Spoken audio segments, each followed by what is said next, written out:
చంద్రుడిపై భారత్ కేవలం అడుగు పెట్టలేదు, ఇప్పుడు అక్కడికి ఎగిరి చూపించింది కూడా. చంద్రయాన్ 3లో భాగమైన విక్రమ్ ల్యాండర్ చంద్రుడిపై మళ్ళీ టేక్ ఆఫ్ అయి సురక్షితంగా ల్యాండ్ అవుతూ మరో చరిత్ర సృష్టించింది.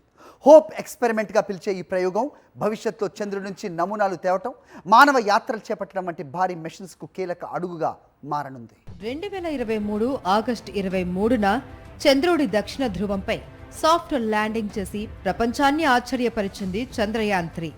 తర్వాత మిషన్ ముగింపు దశలో మిగిలిన ఇంధనాన్ని ఉపయోగించి ఇస్రో శాస్త్రవేత్తలు కొత్త ప్రయోగానికి శ్రీకారం చుట్టారు. విక్రమ్ ల్యాండర్ ఇంజన్లను మళ్లీ ఆన్ చేసి చంద్రుడి ఉపరితలం నుంచి సుమారు 40 నుంచి 50 సెంటీమీటర్ల ఎత్తుకు లేచేలా చేశారు. అలా ఎత్తుకు లేచాక 30 నుంచి 40 సెంటీమీటర్ల దూరంలో సురక్షితంగా మళ్లీ ల్యాండ్ అయింది. అసలు హోప్ ఎక్స్పెరిమెంట్ అంటే ఏమిటి?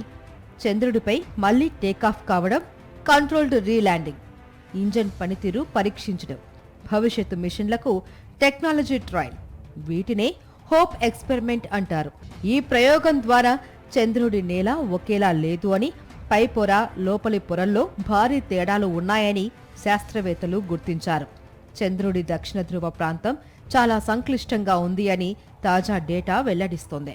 భవిష్యత్తులో చంద్రుడిపై స్థావరాలు నిర్మించడం, అక్కడి నుంచి రాళ్లు, మట్టి నమూనాలు భూమికి తీసుకురావడం, అంతేకాదు వ్యోమగాములను చంద్రుడిపై దింపడం వంటి మిషన్లకు ఈ ప్రయోగం కీలకంగా మారనుంది. ఒక చిన్న హోప్ ఎక్స్పెరిమెంట్ అంతరిక్షంలో భారత్ దూకుడును మరింత పెంచనుంది. చంద్రుడిపై కేవలం దిగడమే కాదు, అక్కడ ఆపరేషన్స్ నిర్వహించే సామర్థ్యం కూడా మనకు ఉంది అని ఇస్రో ప్రపంచానికి చాటి చెప్పింది.